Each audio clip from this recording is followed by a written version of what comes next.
شهروندان تاجیکستان شام 29 ایول بعد ساعت 20 ماشینی را که در آن معاون نماینده پرزیدنت قرقیزستان در ولایت بادکند همراه رئیس دهه اقصای سفر داشت سنگباران کردند.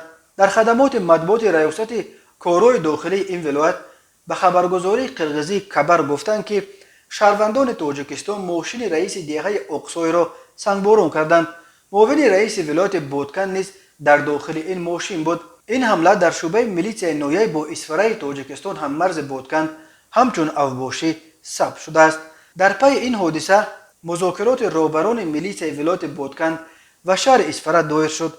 نتیجه این شد که جانب تاجیکستان ضرری رسانیده شده را برقرار میکند. گفته می شود در اطلاعیه میلیسیا ولایت بادکند جانب تاجیکستان این قضیه را شرح نداده است. با گذشت قریب 30 سال از سقوط اتحاد شوروی از 970 کیلومتر مرز مستقیم بین تاجیکستان و قرقیزستان تا امروز تنها چیز بیشتر از 500 کیلومترش پورا تعیین و علامت گذاری شده است.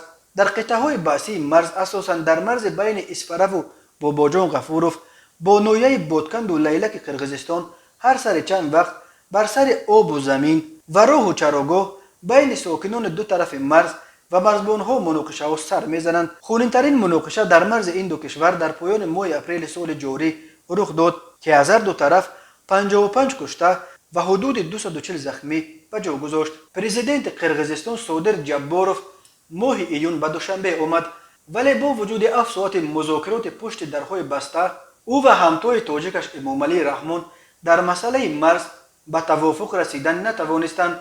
اخیراً خبر آمد که گروه‌های کاری دو کشور توانستند بر سر تعیین و علامتگذاری 40 کیلومتر مرز به توافق برسند، ولی در مورد این قسمت‌های مرز سازشنامه‌های نهایی بین دولتی هنوز امضا و تصویب نشده است.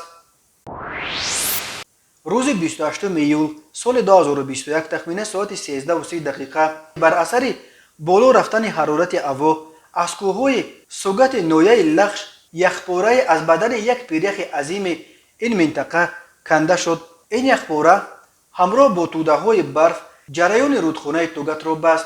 آبی که از دریا به ساحل بالا شد 250 کیلومتر روی ماشینگرد وحدت لخش قرقیزستان را زیر آب کرد و قسماً جریان دریای سرخاب را نیز بست. حال و حرکت ماشین ها در راه‌های نامبرده از سر گرفته شده است. سطح آب در دریای سرخاب مشاهده می شود. این آفت تلفات جانی و ویرانی ها نداشت. ظرف 30 سال اخیر در قلمرو تاجیکستان نزدیک به 1000 پیریخ آب شده است و تحلیلگران میگویند همکنون سیرک پیریخ‌های کشور در حال نابود شدن می باشند. آب شدن کلانترین و بزرگترین پیریخ فیچنگ در تاجیکستان که 72 کیلومتر طول دارد تصدیق روشنی امین حالت است. ظرف 70-80 سال اخیر پیریخ فیچنگ بیشتر از 1 کیلومتر آب شده است و میدان آن 44 کیلومتر مربع کاهش یافته است.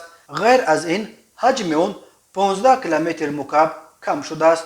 به معنی دیگر این پیریخ امساله تا 16 متر کم می شود.